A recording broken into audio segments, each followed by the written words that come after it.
Sejam todos bem-vindos a mais uma transmissão do Centro Espírita Tarefeiros do Bem. Vocês também podem participar dessa reunião fazendo perguntas pelo chat do YouTube. Queremos agradecer a retransmissão dessa palestra pela Web Rádio Fraternidade.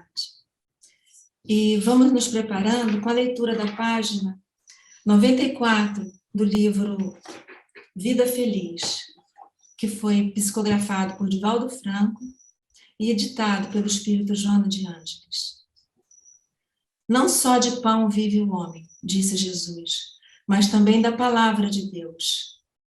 A preocupação com o alimento diário e o vestuário, o domicílio e a convivência social não deve anular o interesse pela vida espiritual. Reserva diariamente algum tempo para ter comentários com a palavra de Deus. O pão sustenta o corpo e a fé mantém a alma. O pão fortalece a matéria e a fé dignifica a vida.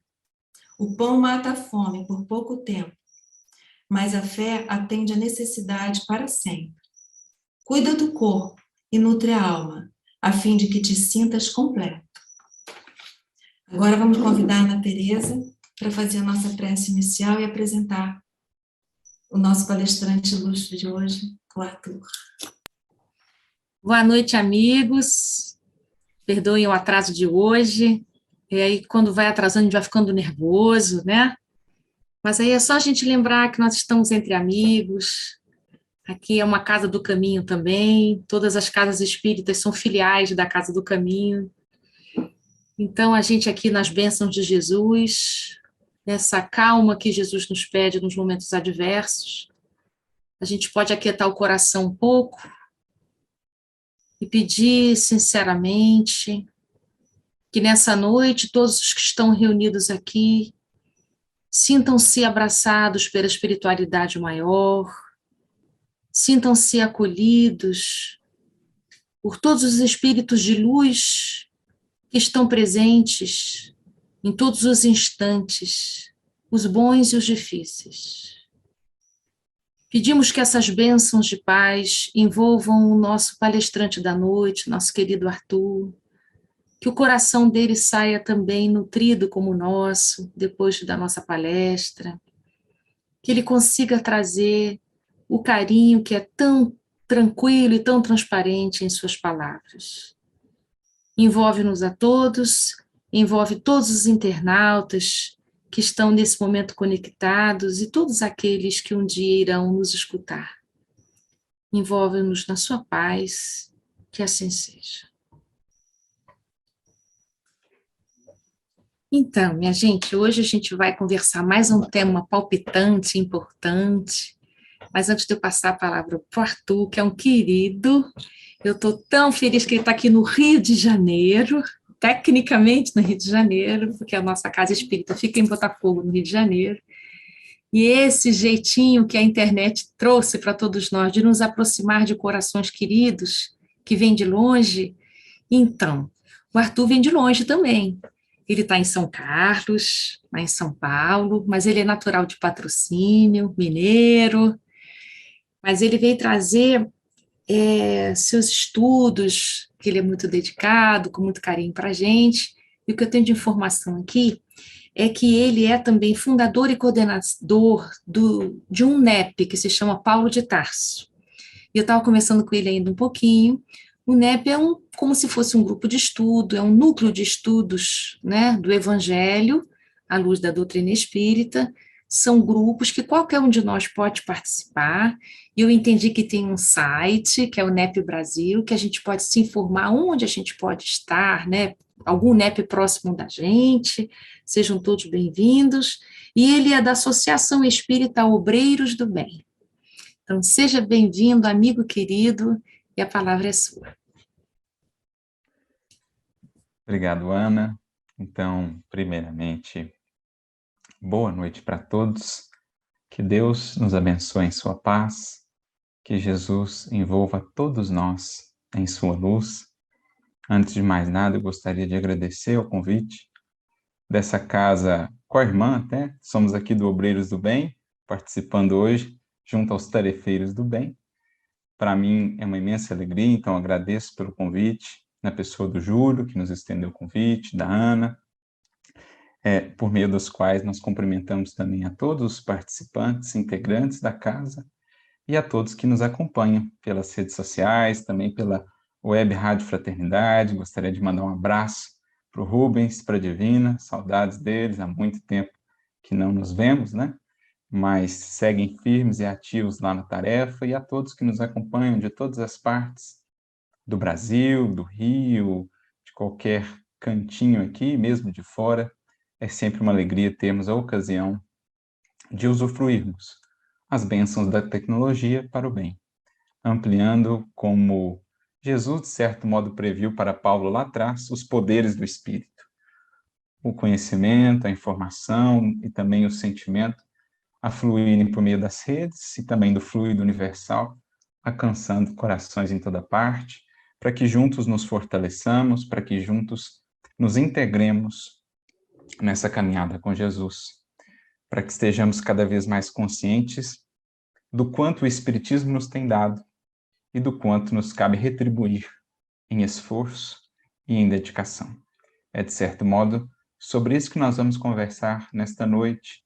Como proposta de reflexão, vamos meditar um pouquinho acerca do valor da nossa encarnação, mesmo do corpo que o Senhor nos concedeu como instrumento de aprendizado e de redenção.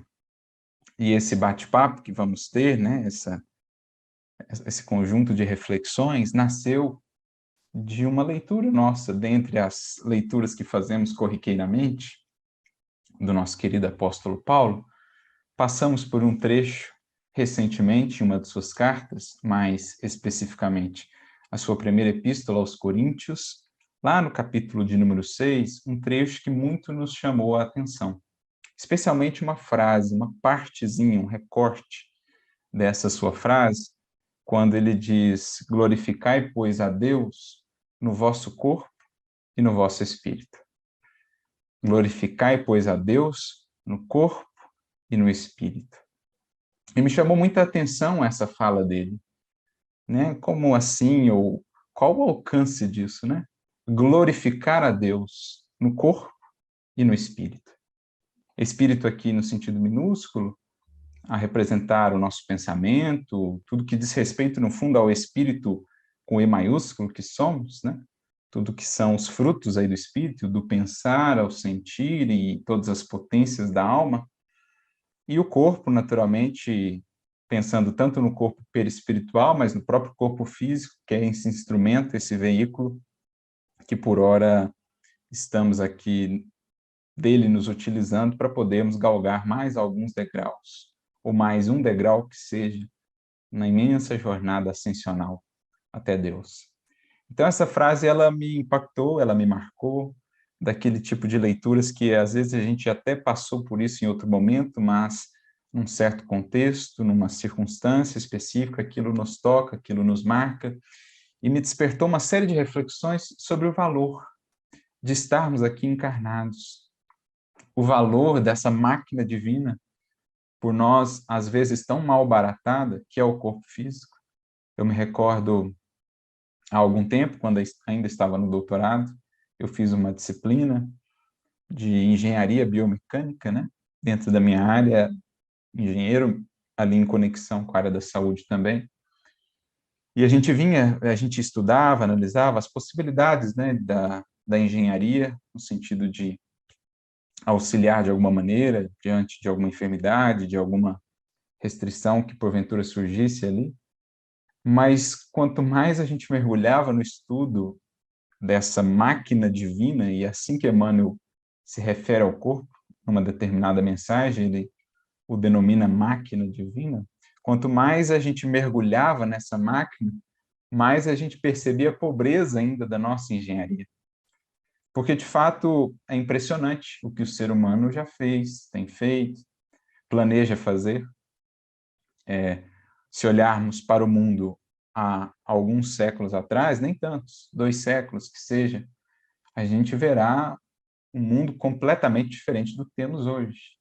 Em termos de possibilidades tecnológicas, mesmo o que estamos vivendo aqui agora, Essa conectividade talvez era algo impensado há 150 anos atrás, né? Aos tempos de Kardec, ele falava ali do telégrafo como algo que representou para a época um imenso avanço. A locomotiva, que havia pouco tempo havia surgido naquele contexto de Kardec, e o permitiu fazer as viagens que ele descreveria, por exemplo, depois no livro Viagem Espírita, que é, aliás, uma obra fantástica e muitas vezes pouco conhecida, né?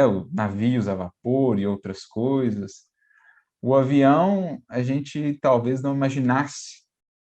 Algumas ideias já haviam surgido, desde lá de Leonardo da Vinci, a gente tem alguns esboços dessa possibilidade, até porque inspirados nos próprios pássaros, mas se naquele tempo se falasse que seria possível cruzar o Oceano Atlântico em algumas horas, por meio de uma máquina daquele tamanho que voasse, alguém muito provavelmente duvidaria muito certamente de nós, né?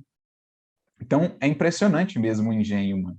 Estamos a conceber, estamos a planejar a visita a outros orbes, não mais apenas de sondas ou de robôs, mas de seres humanos mesmo. Quem sabe, não tarda muito tempo em que poderemos pousar ali em Marte. Então, é um engenho impressionante, mas que, diante do engenho divino, se torna pálido.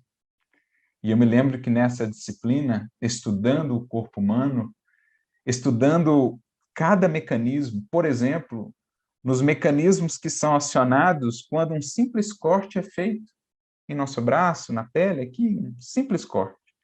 Quantas proteínas são acionadas num efeito em cascata, num efeito em cadeia, para que aquele simples corte possa ali ser fechado, né, para que o sangramento possa ser estancado. E a gente fala, mas como é possível estudar isso e não conceber e não vislumbrar uma inteligência suprema e soberana regendo a vida?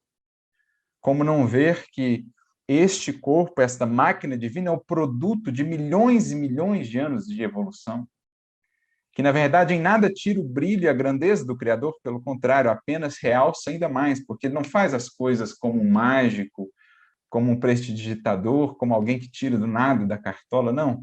Ele faz as coisas com o uso do tempo e também dos seres, que ele chama a serem co-criadores, colaboradores na sua obra, o que o torna ainda mais magnífico, bem como a sua obra.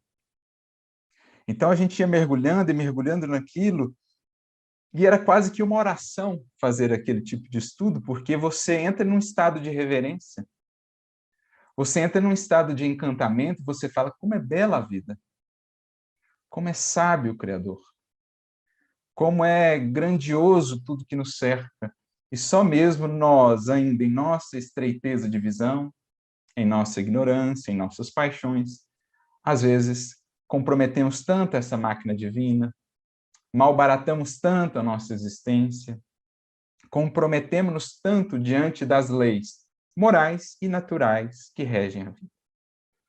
Mas, mesmo aqueles que por hora estão vivendo maiores desafios junto ao corpo, determinadas provas, ainda assim esse corpo é instrumento bendito para aquele espírito que ali está, em processos regeneradores, em processos de resgate, por mais difíceis que sejam eles, até mesmo num estado vegetativo, o espírito que ali está num processo profundamente educativo, de silêncio íntimo, de reflexão, de maturação, às vezes por não ter utilizado adequadamente esse corpo ou as potências outrora.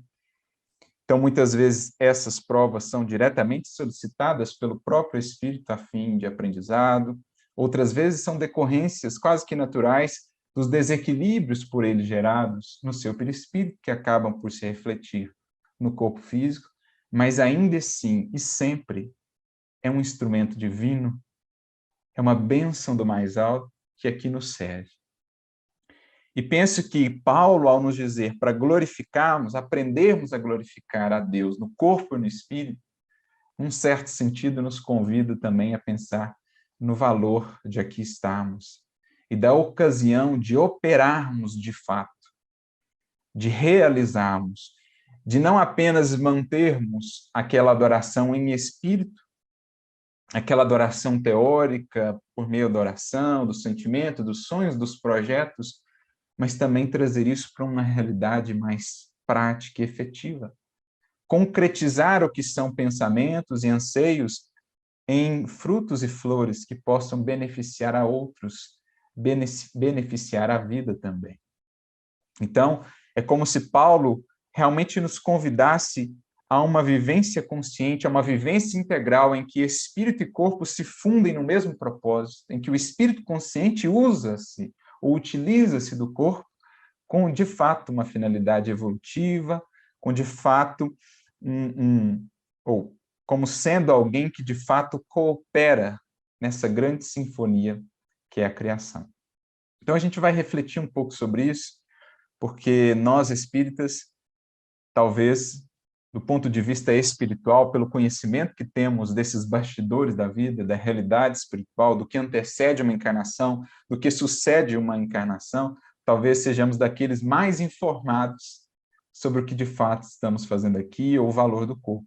Mas talvez, justamente por sabermos que temos muito, temos tido muitas e ainda as teremos tantas, talvez não damos o devido valor a que por hora temos, àquela em que estamos, que é sempre um projeto de muito amor, de muita paciência do alto, de muito investimento e de muita esperança.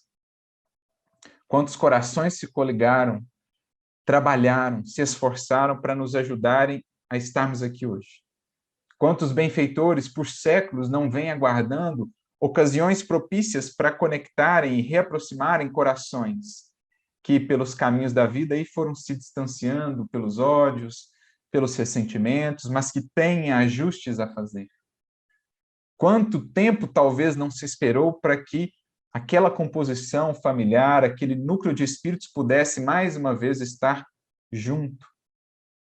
A gente vê isso um pouco a partir das obras, por exemplo, de André Luiz, que nos desdobram esses bastidores, ou outras tantas que temos no mesmo sentido. Então é preciso mergulharmos mais nisso, nos nutrindo dessas informações, para que estejamos assim saturados, preenchidos até a medula do senso do valor da encarnação e da oportunidade que por hora temos, especialmente amparados pelo conhecimento espírita. Por isso, para darmos esse passo inicial na jornada reflexiva, após essa introdução, vamos lá ao próprio trechinho de Paulo que eu mencionei. Na verdade, um trechinho maior eu selecionei aqui, além daquele que mencionei já. Se a gente vai no capítulo 6 da sua primeira epístola aos Coríntios, aquela comunidade tão interessante que nós tínhamos lá em Corinto, e uma carta tão rica, né? 1 Coríntios, costumo dizer que nós somos os coríntios de hoje, né? A humanidade moderna, ela reflete muito o que era a comunidade de Corinto na época. Uma comunidade muito cosmopolita, né? Com várias influências culturais. Ali era aquele ponto onde se misturava tudo, né? E o mundo moderno, pelas próprias facilidades tecnológicas, tudo se mistura, tudo vira esse caldo mesmo. Mas também uma comunidade ainda muito mergulhada no materialismo, no hedonismo, nas ilusões, nos brilhos e nos encantos da matéria. Então, a carta de Paulo, a primeira, sobretudo, aos Coríntios, ela é uma carta muito atual, muito moderna. Não que as outras não sejam, mas especialmente ela fala até nós, ou a nós, e também porque ela, em muitos pontos, é uma predecessora do próprio Espiritismo. Os conceitos que Paulo trabalha ali mostram o quanto em pensamento ele pôde avançar mesmo pela inspiração do alto em conceitos que só mais tarde o Espiritismo tornaria claros. Então, nesta carta, por exemplo, ele fala abertamente dos chamados dons do Espírito, que outra coisa não seria senão a mediunidade. No capítulo 12, por exemplo, ele cita vários dos chamados carismas. Ele fala da mediunidade de sabedoria, da mediunidade de cura, da mediunidade de esclarecimento, da mediunidade de ciência. São formas, né, de faculdades aí, ou mesmo dentro da mediunidade, por exemplo, psicográfica ou psicofônica, uma ênfase maior ali que os espíritos darão a partir de um determinado médium. O capítulo 13, ele antecipa para nós aquela aquela que seria a própria essência, né? O pilar fundamental do Espiritismo, a caridade, como elemento central, é talvez um dos mais belos textos já escritos na história da humanidade, o capítulo 13 de Paulo aos Coríntios, aquele seu hino sobre o amor e sobre a caridade. Depois, no capítulo 14, ele praticamente descreve uma reunião mediúnica, fala como os médiuns, que ele chama de profetas, deveriam se portar, né? Como deveria ser o processo ali de funcionamento. É muito similar, trocadas as palavras, ao que nós realizamos hoje em nossas casas espíritas. No capítulo 15, ele vai falar da continuidade da vida após a morte, que ele vai denominar ressurreição, e vai falar até de corpo espiritual. Então, ele já traz conceitos que o Espiritismo depois tornaria claros. Então, uma carta que tem muito a nos dizer e que está muito conectada tanto à modernidade como a nós também, espíritas, nesses estudos. E neste capítulo 6 da carta, nos versículos 19 e 20, ele vai dizer o seguinte: ou não sabeis que o nosso corpo é o templo do Espírito Santo, que habita em vós, proveniente de Deus, e que não sois de vós mesmos? Olha o interessante que ele diz. Não sois de vós mesmos. João, também na sua epístola, a primeira epístola de João, no capítulo 4, versículo 6, chega a dizer, somos de Deus. Emmanuel até tem uma bela página comentando essa fala de João. Porque quanto mais maduro é o espírito, mais ele entende que a sua existência não diz respeito só a si mesmo. Quanto mais consciente é ele, naturalmente percebe a responsabilidade pelo seu progresso, que depende essencialmente de si, claro, com o imenso auxílio do mais alto e das outras pessoas que se fazem nossos colaboradores, digamos assim, nossa escola de aprendizado. Mas também, quanto mais maduro o espírito, mais ele entende que a sua vida também influencia outras vidas em um contexto. E ele passa a entender que é responsável por essa influência que gera. Que tipo de influência é? Da lei de influência, nenhum de nós poderemos escapar, dirá Emmanuel, mas podemos sim, cada um de nós, analisar o teor e o conteúdo de nossa influência. Essa compreensão do ninguém vive apenas para si, como dirá Paulo em Romanos, e como ele diz aqui, não sois apenas de vós mesmos. Nossa vida, em verdade, está destinada a pertencer à criação. Está destinada a ser uma nota, a compor essa sinfonia da vida. Então, quando eu me coloco como uma nota dissonante, isso não diz respeito só a mim. Essa é a visão ainda muito autocentrada do egoísmo. A minha vida diz respeito só a si mesmo e ninguém tem nada com isso. Como se pudéssemos ser seres absolutamente à parte na criação, como se não existisse uma interdependência em toda parte. Então, é nesse sentido que Paulo nos diz, não sois de vós mesmos, em verdade somos de Deus. Em verdade, por ele fomos criados, por ele mantidos, sustentados, a ele destinados, e a grande consciência, e diria mesmo a grande finalidade de todo espírito, o grande anseio, é integrar-se perfeitamente a ele, num processo de comunhão que por ora não alcançamos, mas que um Cristo já nos expressou o que é. Jesus chega a dizer, a demonstrar para nós o que é o ápice para um espírito puro. Eu tenho um alimento que vocês ainda não conhecem. O meu alimento é fazer a vontade do meu Pai e cumpri-la. Então, olha só que bonito isso. Do que se nutre um espírito puro? Um espírito que chegou às culminâncias da vida? Desta comunhão, desta identidade, desta integração. Quando ele já percebe que o eu, digamos assim, embora nunca se perca propriamente a individualidade, mas é um eu que se funde ao eu divino num processo de serviço constante à vida, tornando-se um canal aberto, um fluxo contínuo por onde o amor divino possa fluir como seiva da vida a sustentar em toda parte os frutos dadivosos. Por isso Jesus dirá naquele bonito texto do Evangelho de João, no capítulo 15, qualquer um ou qualquer galho fora da videira não pode efetivamente produzir frutos. Só o galho integrado às raízes, aos fundamentos da vida, é que frutifica. Desde as raízes desta encarnação, por exemplo, na figura do honrar ao pai e à mãe, mas até as raízes mais profundas do próprio ser, que remontam a um tempo que desconhecemos desde a nossa origem, somente integrados a essa fonte da vida é que produzimos. Então, olha que bonito esse texto de Paulo, né? Esse Espírito Santo que há em nós e que numa encarnação habita um corpo e que quer se expressar, que quer se revelar de todas as maneiras, tanto por meio das potências desse Espírito que somos e que temos a desenvolver, a vontade como gerente, esclarecido e vigilante, dirá Emmanuel, a reger a inteligência, a imaginação, a memória, o desejo, todas as outras potências que ele lista, por exemplo, no Pensamento e Vida, mas para isso também se utilizando do corpo, utilizando os recursos das mãos, dos olhos, dos ouvidos, da boca, que são ferramentas divinas, de uma engenharia sublime. Quando a gente olha, gente, como a imagem se forma no olho, e melhor, decodificada no cérebro, é uma coisa impressionante.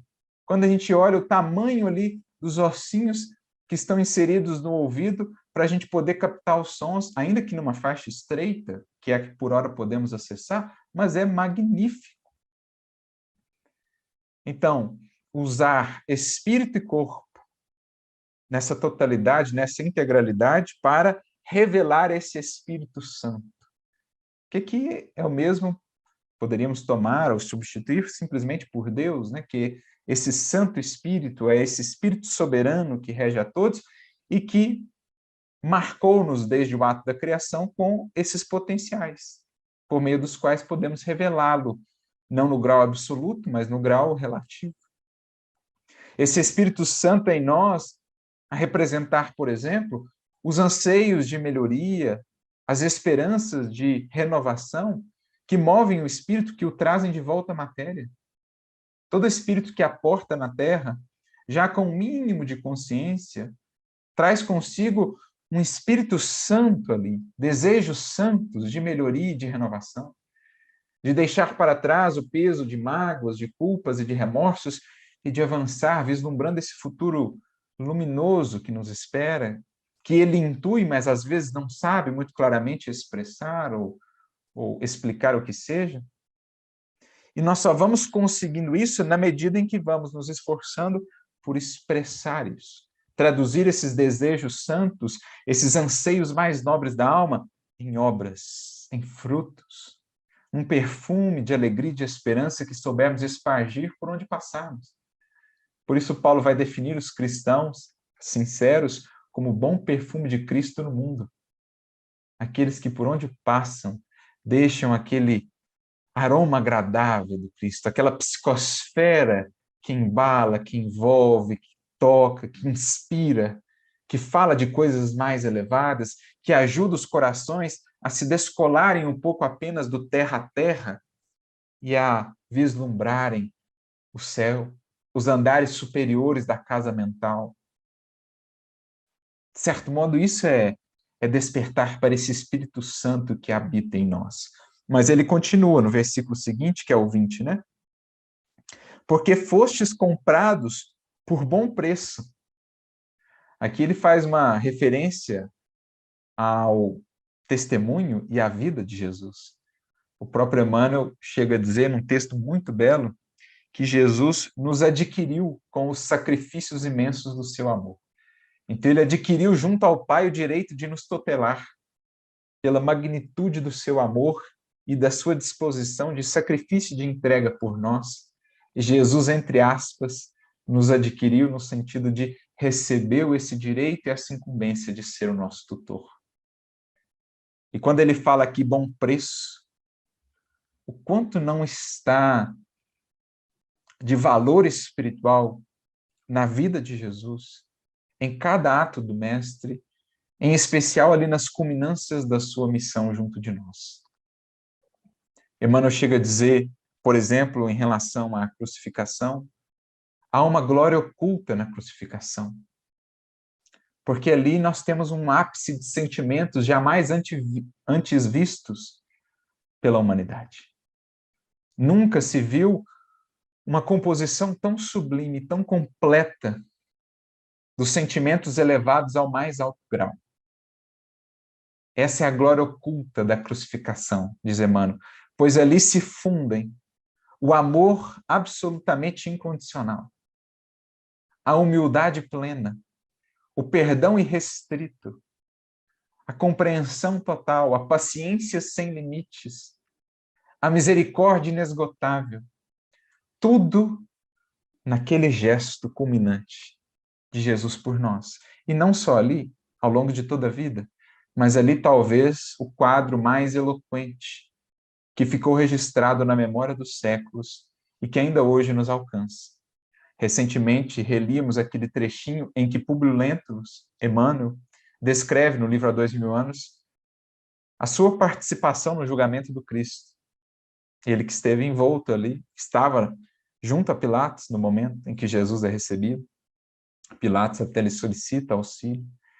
E aí, depois de todo aquele processo que nós conhecemos e que Emmanuel traz em mais detalhes, Pilatos, pressionado pelo povo, que estava realmente ensandecido, acicatado ali, né, pelas tricas dos fariseus, e algumas calúnias começam a circular, difamando Pilatos, meio que acusando de não ser fiel a César. Ele então fica de certo modo irritado, colérico, porque ele havia tentado de todo modo salvar o Cristo, porque ele não via ali um culpado, via um justo. A gente percebe esse esforço de Pilatos. Mas ali ele acaba cedendo e entrega o Cristo à crucificação.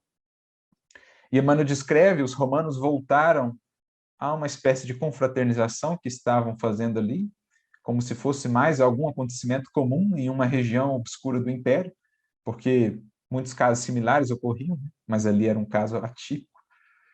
Mas Emmanuel descreve dizendo, mal sabiam eles, os romanos, que ali estavam confraternizando, que a alguns metros dali, no topo daquele monte, acenderia-se uma luz inapagável para o resto da história humana. Então, é esse ápice, né?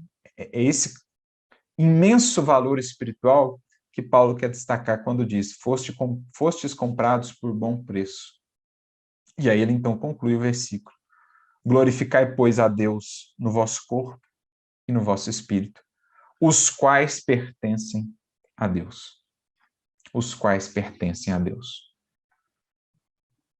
O corpo, no sentido de empréstimo, que de fato é, máquina divina, a nós concedida para a depuração e o desenvolvimento do espírito, mas mesmo o espírito que somos, com todas as suas potências, o pensamento, esse atributo fundamental do espírito, que estamos aprendendo a fazer de fato de Deus, a sermos de fato de Deus, e não mais apenas de nós mesmos, do velho eu, do eu, meu, eu quero, mas agora sim um espírito que, integrado ao Espírito Santo, a Deus e aos seus propósitos sublimes, torna-se um instrumento fiel, torna-se uma harpa por meio do qual o Senhor da vida pode entoar esse cântico de beleza e de sublimidade que são tantas vidas que conhecemos.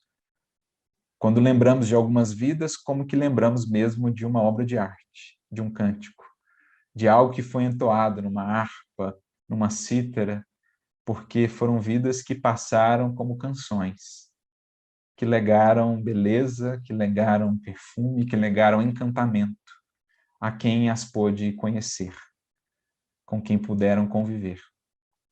É esse o objetivo, essa é a ideia. Consagrarmos, então, tudo o que somos, agora, aqui, encarnados, espírito e mesmo corpo, ao Criador da vida. Isso é glorificá-lo. Glorificar não mais apenas como outrora vínhamos fazendo, reiteradas vezes, por tantos séculos, nos altares cada vez mais belos e ornados, nos cânticos, nos hinos e nos louvores que têm a sua razão de ser, são expressão, alguma expressão de adoração, mas mais do que isso, Jesus, há 2000 anos, dizia à mulher samaritana e a todos nós, vem agora, ou vem a hora e é agora, em que Deus será adorado em espírito e em verdade. Isso é glorificá-lo, é expressá-lo, é fazer com que, por meio da nossa vida, as criaturas algo possam acessar da beleza e perfeição do Criador. Se a pretensão de sermos perfeitos, um dia o seremos na relatividade possível, e somos até conclamados a isso, como diz o mestre, sede perfeitos, mas sem pretensão alguma, sermos ainda que vasos de barro, mas vasos que se purificam para serem aptos a transportar a água da vida, como Paulo mesmo se definiu. Então, diante de tudo isso, desse entendimento que o Espiritismo nos traz da vida para muito além da estreiteza da vida material, e dessas diretivas que Paulo compartilha conosco, relembrando esse Espírito Santo que trazemos tanto na forma dos potenciais divinos, como também já dos nossos anseios de aperfeiçoamento e comunhão, é preciso saibamos mesmo valorizar o tempo, patrimônio a nós conferido de imenso valor, para a sementeira na terra, em busca da colheita na eternidade, na imortalidade. Aprendendo a justa medida na relação com o nosso corpo. Nem pender num excesso para um outro lado, nem pender num excesso para o lado oposto, como ao longo dos séculos muitas vezes temos feito.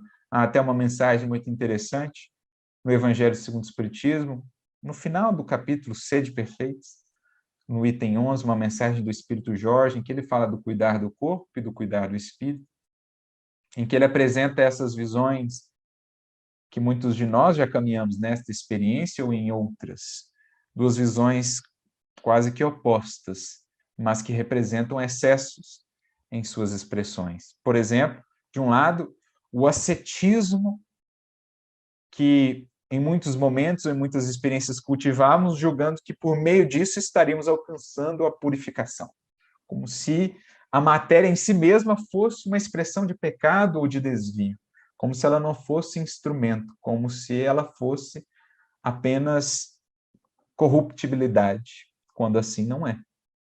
Pelo menos a doutrina espírita não nos mostrará assim. Então, de um lado, temos o ascetismo extremo, macerando muitas vezes o corpo a pretexto de glorificar o espírito. Claro que quando esse sacrificar do corpo está a serviço de uma intenção muito nobre, como os mártires, por exemplo, que assim o faziam, a questão é diferente. O que acontecia era que muitas vezes macerávamos o corpo, mas o espírito permanecia o mesmo. Ou as intenções por detrás não eram efetivamente as mais nobres, de mudança, de melhoria. Aquele que se priva, por exemplo, de um sono para prestar um serviço semelhante, ou aquele que se coloca até no frio ali para poder amparar um coração, esse faz um sacrifício agradável a Deus, nos dirão os espíritos. Mas macerar o corpo apenas por macerar, como se isso fosse sinal de virtude ou desenvolvimento, os espíritos nos dirão, não é assim. Por outro lado, existirão aqueles que tudo dão ao corpo, esquecendo do espírito que são, desconsiderando mesmo esta realidade.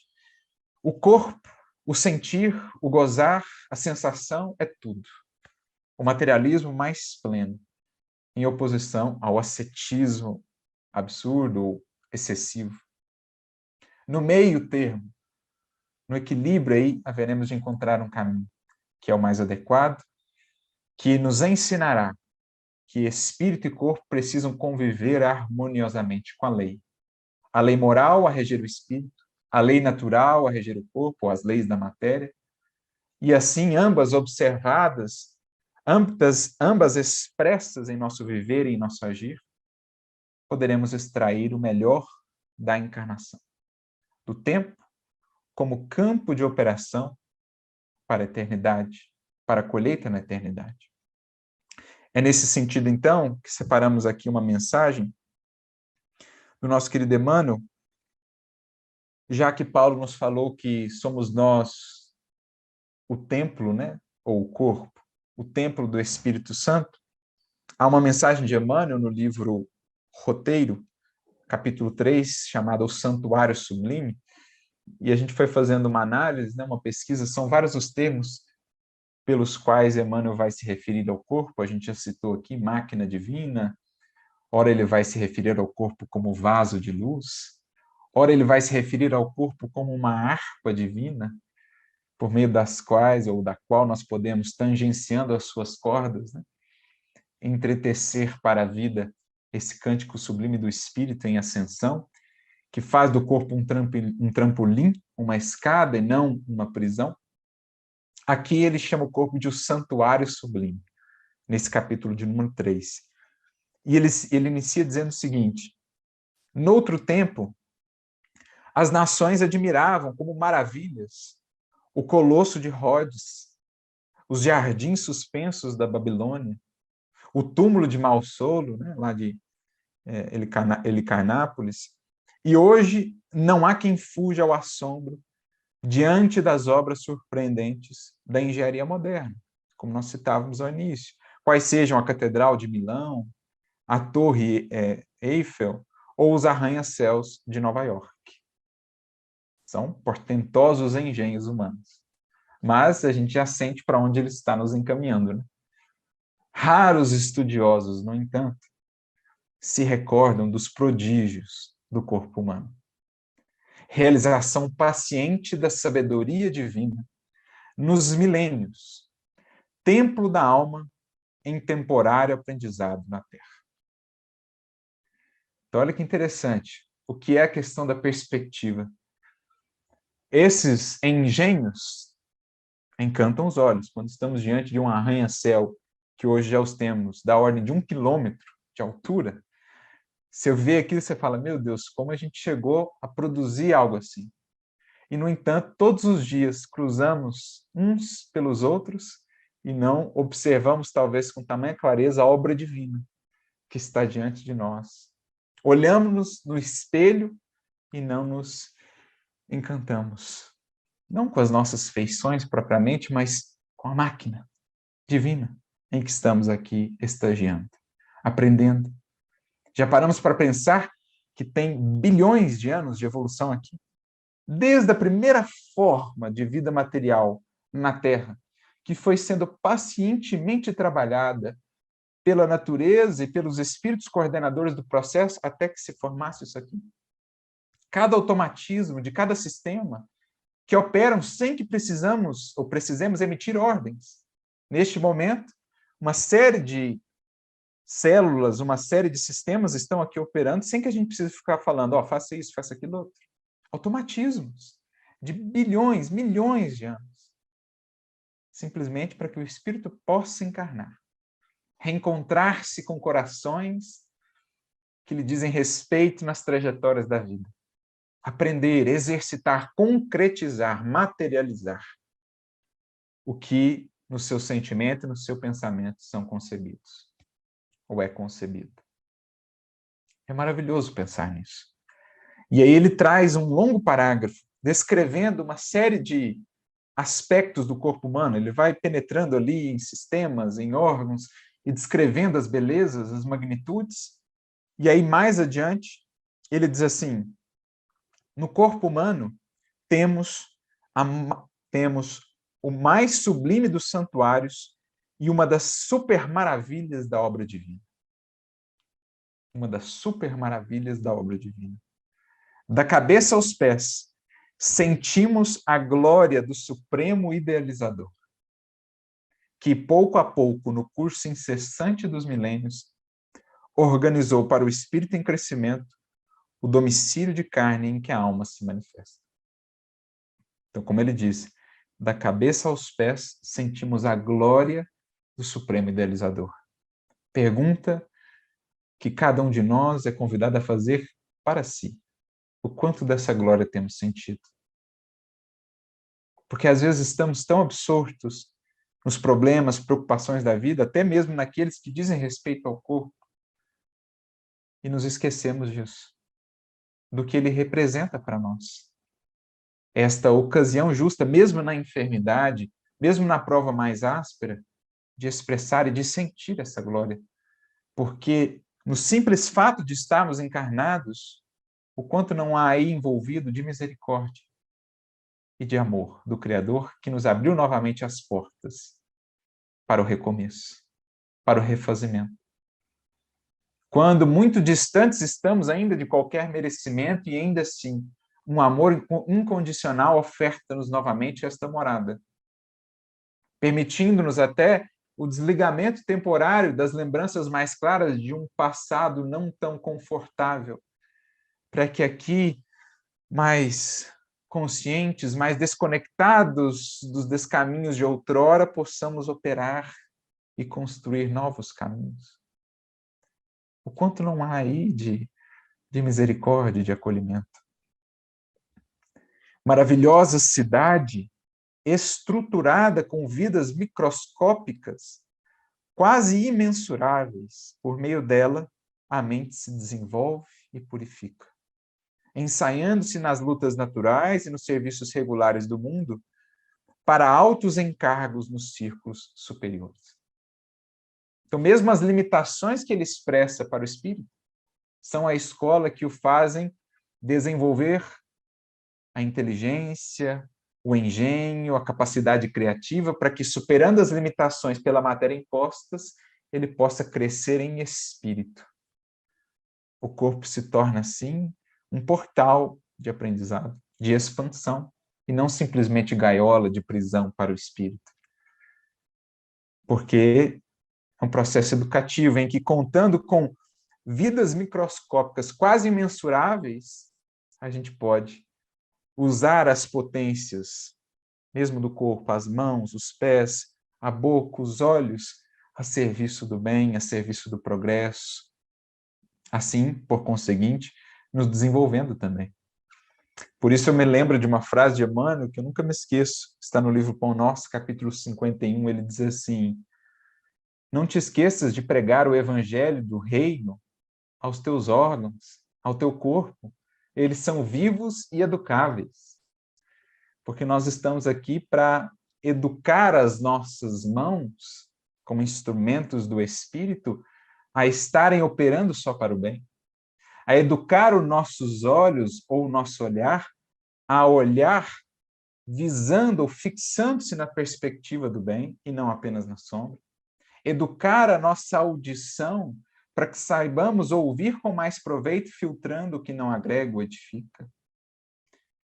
Esta é a aquisição de que Jesus tanto fala no Evangelho: olhos de ver e ouvidos de ouvir, porque as potências do próprio corpo são vivas e educáveis.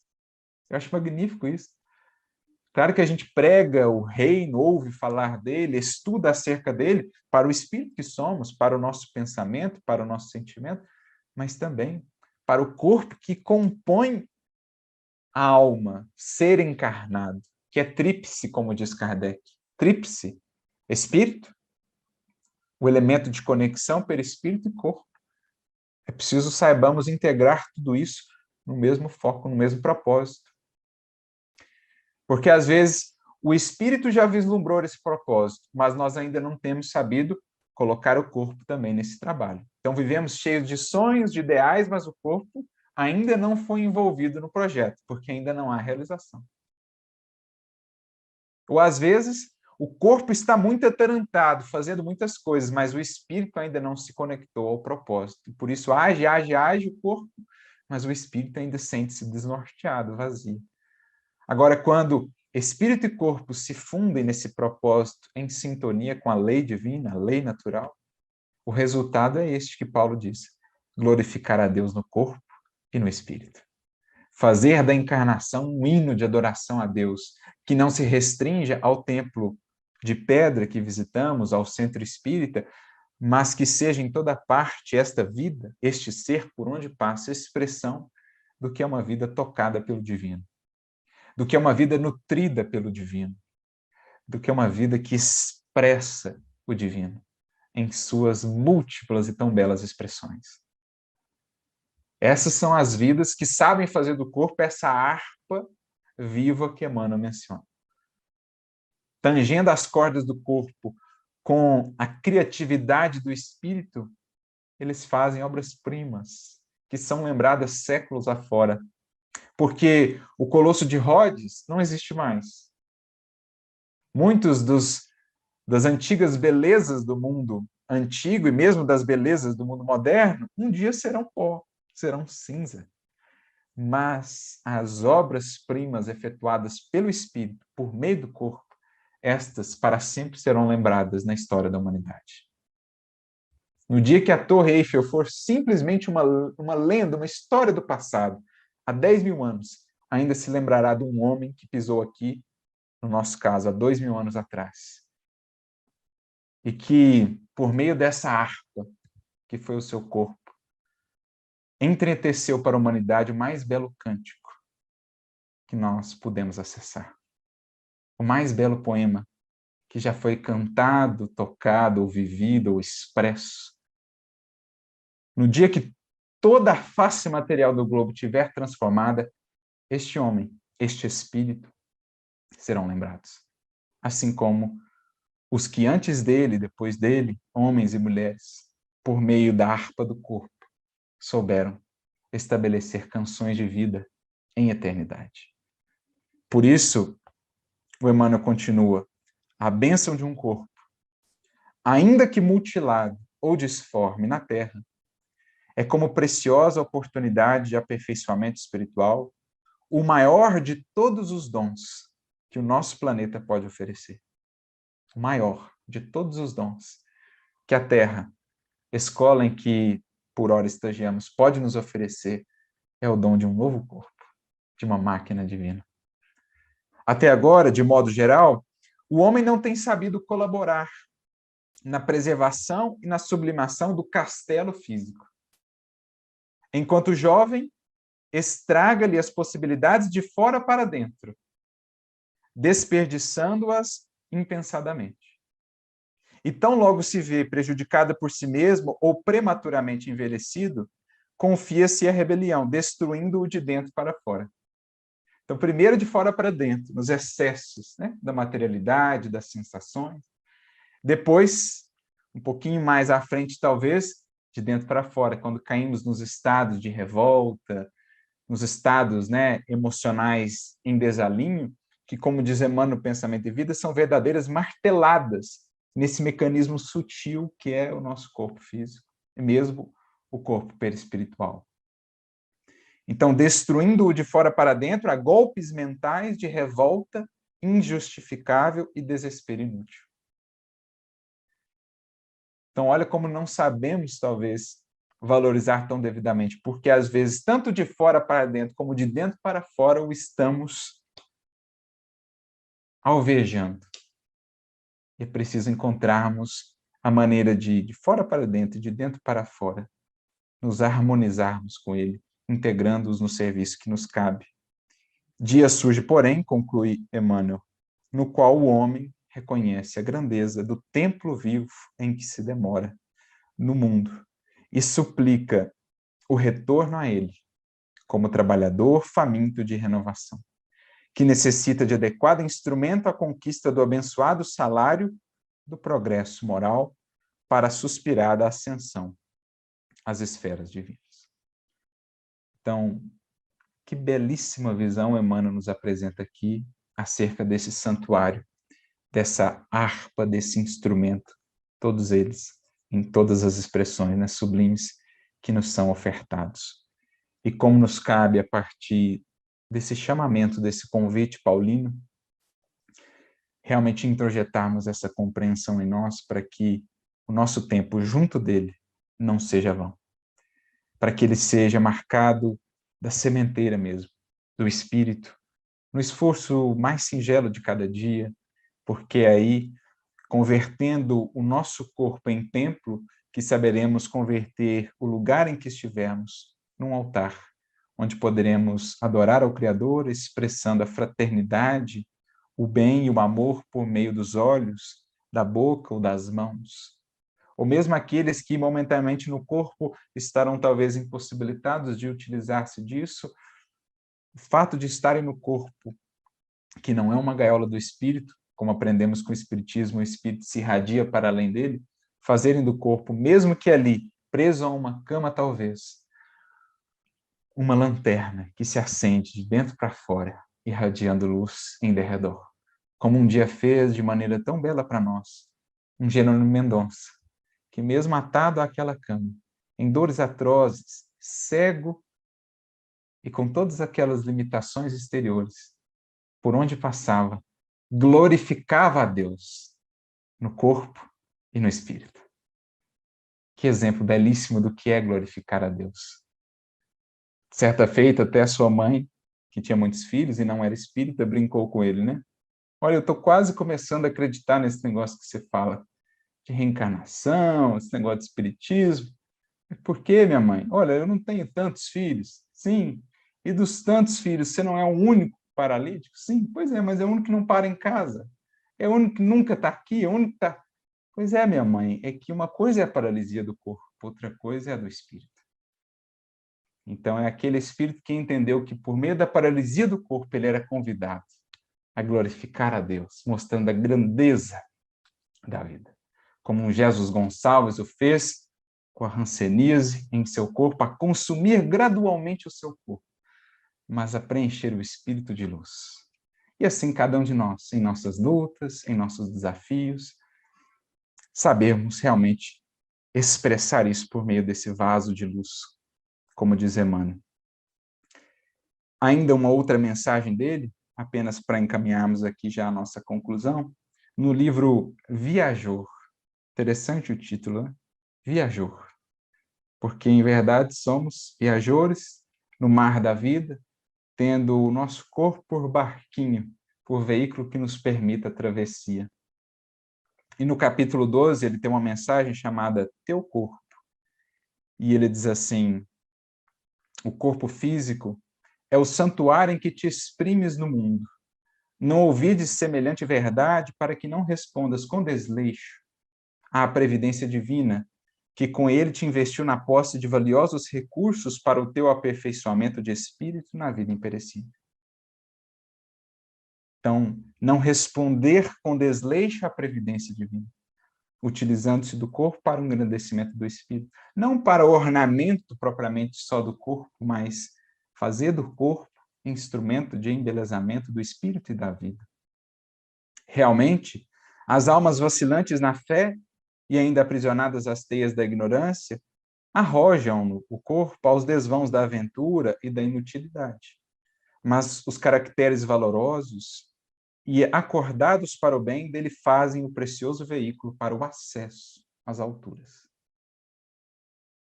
Com o corpo terrestre, Maria de Nazaré honorificou a missão de mulher, recebendo Jesus nos braços maternais. E Paulo de Tarso exalçou o cristianismo nascente, atingindo o heroísmo e a sublimação. Ele mesmo que escreve isso em sua epístola, escreve porque soube usar o corpo, que mesmo repleto de cicatrizes e já tão ali marcado a uma certa altura da vida, soube fazer daquele vaso precioso, um vaso de barro, mas que transportou por onde passou tanta água da vida. Com ele, Francisco de Assis imortalizou a bondade humana. Giordano Bruno lobregou a multiplicidade dos mundos habitados. Galileu observou o movimento da Terra em plena vida cósmica. Vicente de Paulo teceu o poema inesquecível da caridade. E Beethoven trouxe ao ouvido humano as melodias celestiais, mesmo surdo. Conclui Emmanuel. Lembra-te de que teu corpo é harpa divina. E ao invés de lhe condenares as cordas ao abandono e à destruição, tange nelas com o próprio esforço o hino do trabalho e da fraternidade, da compreensão e da luz, que te fará nota viva e harmoniosa na sinfonia de amor universal com que a beleza eterna exalta incessantemente a sabedoria infinita de Deus. Então, que saibamos, amigos e amigas, refletir sobre o valor da encarnação, tendo no corpo essa instrumentação, esse recurso precioso, divino, que nos é ofertado.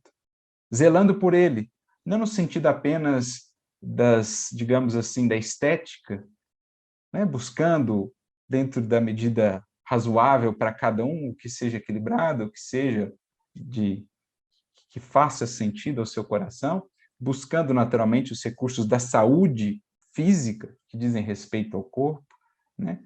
Mas lembrando também que no cuidado do nosso espírito, nós também cuidamos do corpo. E no cuidado do corpo, nós também cuidamos do espírito. Porque são duas engrenagens que se movem juntas, que precisam se mover juntas, Talvez justamente por isso Paulo não tenha dito apenas glorificar a Deus no espírito, ou glorificar a Deus no corpo, mas glorificar a Deus no corpo e no espírito, tangenciando essa harpa divina com sentimentos mais nobres, com pensamentos mais sublimes a partir da luz do Evangelho, das luzes do Consolador, porque então o corpo, mesmo enfermo, se fará são.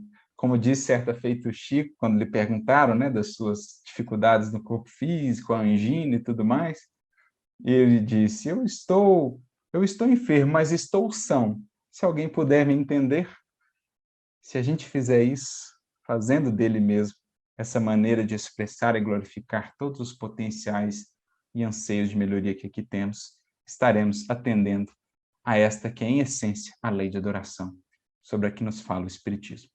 Que Jesus, portanto, nos abençoe, nos inspire a todos, e que possamos, ao partir deste mundo, desta encarnação, deixar em nossos passos um poema, um cântico que seja esse, falando da beleza da vida, do valor de aqui estarmos e da imortalidade também, que nos espera a todos em belezas que por ora não conseguimos conceber.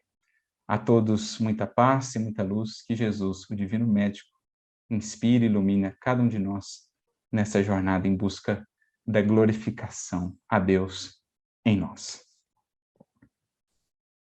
Arthur, o teu entusiasmo pela doutrina é contagiante. A gente sente a sua felicidade quando fala nela, né? Ela realmente, a doutrina nos ajuda muito. E eu tenho aqui uma pergunta.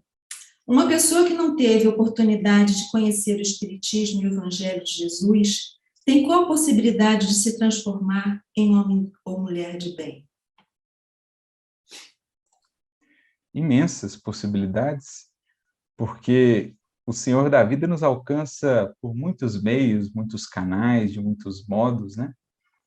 E, de certo modo, os princípios fundamentais do Evangelho, que são a essência moral, digamos assim, mais sublime da humanidade, eles perpassam diversas tradições espirituais, culturais, e mesmo aquelas que não propriamente terão um aspecto ou um rótulo mais religioso, mas tratam de aspectos aí do Evangelho.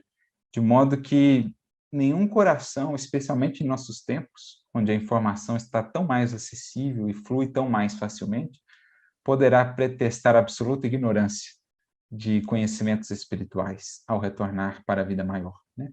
Todos nós, de uma maneira ou de outra, fomos alcançados e somos alcançados pelo mais alto que nunca dorme no ponto e nunca deixa ninguém ao relento no mundo espiritual. A questão é que, uma vez recebido o recurso, aí corre por nossa conta. Aí corre por conta de cada um o aproveitamento ou não daquilo que foi recebido. Mas cada coração receberá a luz na gradação que lhe é devida, né? Naquilo que por hora comporta e pode digerir e pode metabolizar. Então, a questão mesmo é saber aproveitar e traduzir isso em vida, em renovação. Temos mais uma pergunta aqui. Arthur, você citou que somos de Deus, expressando o Espírito Santo em nós. O que você pode nos dizer da sensação de que não pertencemos à nossa vida, que temos uma falta de ligação com o todo?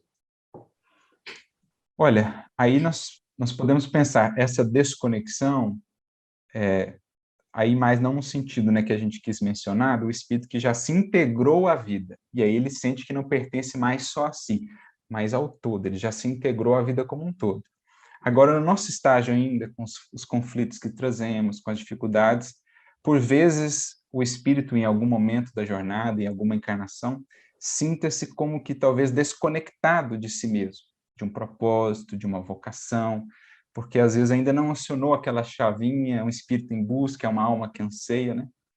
Se pensarmos até, por exemplo, na palavra desânimo, lembrando que ânima do latim é alma, desânimo no fundo é o quê? É uma desconexão da ânima, da alma que nós somos. Quando a gente cai nesse estado de desalento, de uma melancolia profunda, né? Claro, temos também as questões que envolvem o processo depressivo, que aí serão uma série de outros fatores, mas enfim. Quando a gente está nesse processo de desconexão, caminho é seguir na busca, é seguir confiando, é seguir recorrendo aos recursos que a vida nos oferta para encontrarmos essa reconexão. Sejam eles os recursos, por exemplo, da terapêutica humana, um tratamento, junto a um psicólogo, que nos possa ajudar a encontrar talvez esse fio da meada que a gente perdeu, talvez nos encontrarmos de novo nesse processo de distanciamento de nós mesmos. A oração como recurso essencial de mergulho, de autoconhecimento. Aliás, uma das definições que eu mais gosto de oração está no Livro dos Espíritos, na questão 660, quando os Espíritos definem a oração como um estudo de si mesmo, como um momento de estudo de si mesmo. Porque é como se Deus acendesse uma luz num cômodo ainda escuro e a gente pudesse ver então melhor os contornos do que ali está, do que somos de fato, daquilo que não temos acessado. Então, às vezes, vamos vivendo nesse processo desconectado de nós, mas é preciso buscar, é preciso encontrar essa conexão, nos conectar a um propósito, porque é aí que vem a força da vida, é o que nos traz de volta aqui. Todos temos, porque somos espíritos reencarnantes, ninguém chegou aqui ao acaso, ninguém está ao sabor do vento, existem seres que nos amam, nós trazemos isso de alguma maneira em nós, e a gente acaba encontrando. Às vezes é uma prova mesmo, um momento mais difícil, em que a visão se faz mais turva, talvez, a gente sente um certo vazio, justamente por não conseguir encontrar o que preenche, mas eu me lembro até algo que é muito falado na tradição católica, né? Até um livro muito conhecido, muito famoso, de São João da Cruz, que ele fala a noite escura da alma. Às vezes a gente passa pela noite escura da alma, mas o que ele fala muito no livro é segue firme, como diz o Salmo 23, porque ainda que cruzarmos ali os vales mais sombrios e mais desafiadores, o Senhor é nosso pastor e há de nos conduzir aonde precisamos chegar, aonde precisaremos estar para efetuar o que nos compete. Então, busque um auxílio se sentir isso, né? A conversa com os amigos, a oração, como falei, talvez um tratamento psicológico, alguém que lhe possa amparar. O trabalho no bem, às vezes, nos faz encontrar conexões que nos faltavam. Quando a gente se conecta se sentindo mais útil, se integra ali a uma responsabilidade, isso como que nos preenche. E isso é importante, né?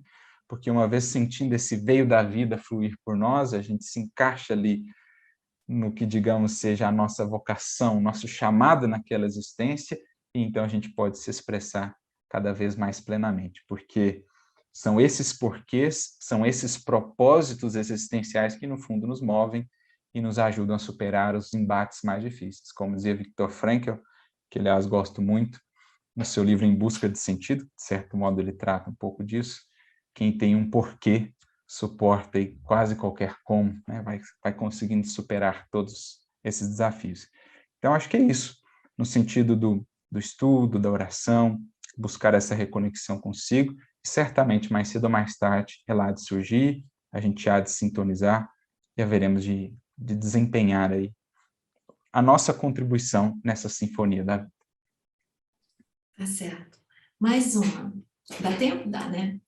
Arthur, no início da palestra você citou o estado vegetativo cerebral.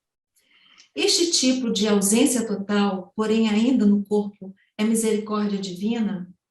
É possível que a pessoa sinta, que a pessoa ainda nos escute? Olha, nós temos alguns casos desses, né, em livros, em obras espíritas, que nos tratam de casos similares, né? E aí as causas disso serão várias, né? Sempre estarão dentro da justiça e da misericórdia divina. Pode ser algo solicitado pelo espírito, ou uma decorrência mesmo de um desajuste por ele criado, que se manifesta nessa condição, mas é sempre recurso de aprendizado. E em muitos casos o espírito estará ali, sim, né, consciente do que lhe acontece no entorno. Embora mesmo no estado vegetativo, do ponto de vista material, do ponto de vista do corpo, muitas vezes ele estará ali numa espécie de, digamos assim, é um reduto, né? Ele é colocado ali quase que num mosteiro, digamos assim, interno de reflexão, de análise. Por vezes nós vamos ter até um relato muito interessante desse, numa obra do André Luiz, agora não me recordo exatamente qual delas, se é no Ação e Reação, em outro, no caso de uma mãe que tinha um filho que estava num estado como esse. E o espírito que ele estava era um espírito bem rebelde, no caso da criança, né, do ser encarnado, e ele estava quase que numa espécie de uma cela. O corpo era para ele quase que uma espécie de uma cela, mas uma cela benéfica, para que ele não se comprometesse, se desajustasse ainda mais. Então, naquele momento, ele estava tolhido, e aí André Luiz até consegue perceber, né, o tipo de pensamentos que ele nutria, que estavam vinculados ainda muito a uma existência pretérita dele, em que ele havia se comprometido muito, e aquele estado para ele era uma espécie de, digamos assim, tolimento momentâneo da misericórdia divina, para que ele não se comprometesse mais e aos poucos pudesse, naquele longo silêncio e reflexão, ir, digamos assim, voltando mais a uma realidade, repensando no que havia feito, né? E aquela mãe que estava com ele, os dois em processo de resgate, era alguém que no passado, se não me engano, estava também muito atrelada ao que ele havia feito, e agora estavam ambos ali naquela experiência, né, de resgate. Sem generalizações, este é um caso que citamos, né? Mas, em muitos casos, sim, o espírito, embora não manifestando talvez isso tão expressamente no corpo, estará meio consciente daquilo que acontece ao seu redor. Como muitas vezes aqueles que estão em processos de transtornos mentais mais graves, né, que aparentam não ter ali muito entendimento do que acontece, em estado de espírito tem mais lucidez. Kardec mesmo chega a conversar com o espírito que estava encarnado, que durante a vigília, digamos, não conseguia interagir com tanta clareza, mas que em espírito tinha lucidez do que ele estava vendo, do porquê daquilo.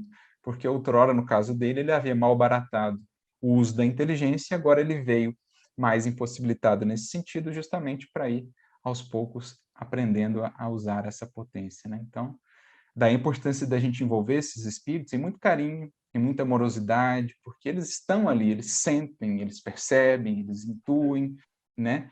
Para que a gente possa ajudá-los nessa prova, que às vezes é uma prova tão difícil para o espírito. Arthur, dá tempo para mais uma? Dá, tudo bem. Ótimo, então vamos aproveitar. Arthur, boa noite. Se nosso espírito vem ao plano físico na missão de evoluir, por que muitos se desviam deste caminho do bem e de amor ao próximo? Aí é o nosso bom e velho conhecido, o livre-arbítrio, né? São as escolhas que nós vamos fazendo ao longo da jornada. Como nós já temos uma longa jornada percorrida, cada um de nós aí tem, digamos, os seus calcanhares de Aquiles, que são aqueles pontos mais frágeis, mais nevrálgicos, onde muitas vezes, quando testados, quando provados, a gente acaba incorrendo, né, em velhos tropeços, em velhos equívocos. Diria que, de um modo geral, que é espírito já um pouquinho mais consciente de si, volta repleto de projetos, de anseios de melhoria, como a gente vê lá, planejamento reencarnatório, que André Luiz descreve para a gente, né? Mas, mergulhados na matéria, às vezes vamos negligenciando alguns cuidados, algumas vigilâncias necessárias, e aí vamos perdendo um pouco essa conexão que trazemos com o mundo espiritual e esses propósitos mais elevados, daqui a pouco estamos envoltos novamente nas ilusões. No livro Os Mensageiros, por exemplo, boa parte dos capítulos iniciais do livro são relatos de espíritos que vieram em tarefa espírita, doutrinadores, médiuns, expositores, e que haviam se comprometido gravemente e tropeçado. Então, eles vêm falando do que foi o planejamento, de como foi gradualmente o processo de seu tropeço, né? Começa com pequenas brechas que a gente vai dando, e aí nas invigilâncias aquilo vai crescendo dentro de nós, acessando os nossos pontos frágeis, daqui a pouco a gente se compromete. Então, por isso que Jesus frisa sempre no Evangelho a importância da vigilância, a importância da oração, a manutenção desse cuidado com a nossa vida interior, tão essencial quanto o cuidado com o corpo, a higiene diária que a gente faz do corpo, é a higiene do espírito. Analisar diariamente que tipo de emoções estão aqui no vaso do coração, o que nós estamos nutrindo em termos de pensamentos, porque é aquilo, um pouco de fermento levéa da massa toda, se a gente deixa o fermento atuar. É o que diz nos Evangelhos. Então, é o lavrador que cuida zelosamente do seu campo, do seu jardim. Vendo uma erva daninha, ele vai lá e poda, porque senão, se deixarmos alastrar, daqui a pouco entramos em processos muito mais complexos de nos desvincular. Né? Então, é o cuidado constante mesmo, e nós, espíritos que estamos informados disso, um cuidado redobrado, porque também a responsabilidade é maior, justamente pela informação. Arthur, eu vou chamar agora o nosso fundador, coordenador geral, Júlio César, para fazer a palestra. Tá? Júlio? E a Oi, sua presença Arthur. aqui é um dia de festa para nós. Oi, Arthur. Coisa boa, hein, Arthur? A Ana Teresa também está aí, está todo mundo assistindo, está o YouTube. Você fez a gente navegar nosso coração, nossa mente. Muito obrigado, viu, querido? Quer falar alguma coisa, Teresa, com ele? Nós vamos fazer uma Obrigado. prece. Só agradecer, Diga, né? Muito diga. obrigada. Quer falar alguma coisa, Arthur? Só agradecer mesmo mais uma vez, né, pelo carinho, pelo acolhimento de vocês. A gente quase que pode palpar assim as vibrações, né, que nos chegam, o carinho da fraternidade, e desejar aí muitos anos mais de luz para os tarefeiros do bem. Que o Senhor siga lhes inspirando sempre, viu? Muito obrigado. Vamos fazer uma prece de encerramento. Então, vamos pedir a todos os que estão nos ouvindo pela web Rádio Fraternidade, os que estão nos vendo através do YouTube, né? Os que estão nos acompanhando aqui, esse concerto, né? Harmonioso que o Arthur nos trouxe, levou nosso coração e a nossa mente a nos afinarmos, né? Vamos orar, então, em agradecimento, por gratidão, né? Então, Jesus, amado Mestre, cá estamos nós, Senhor, abrindo a nossa janela da sensibilidade e deixando o sol fecundo, proporcionado pelo Teu amor, na intimidade do nosso ser, iluminando-nos por dentro. Queremos dizer aqui, querido irmão maior da humanidade, muito obrigado. Obrigado pela bênção da fraternidade. Os amigos de ideal, todos aqueles que partilham conosco nos dois planos da vida, o exercício do bem, que gostamos tanto, desde quando fomos convidados por Ti, no inesquecível vinde a mim, vós todos que andais aflitos e sobrecarregados. Tu disseste, eu vos aliviarei. Tomai sobre vós o meu jugo e aprendei comigo que sou brando e humilde de coração. Encontrareis repouso para vossas almas, pois suave é meu jugo e leve o meu fardo. Muito obrigado, mestre. Muito obrigado também a Allan Kardec, nosso querido pedagogo, codificador da doutrina espírita. Obrigado ao Emmanuel, Joana de Ângeles, André Luiz e tantas entidades. E quantos espíritas já passaram pelo nosso movimento, levando a mensagem de amor, de carinho, de compreensão da vida. Essa passagem que nós temos na vida com o nosso corpo, diante da plenitude de possibilidades que o Teu Evangelho nos oferece. Fica conosco, Senhor, porque é tão bom estar contigo, agora e sempre, que assim seja, Senhor.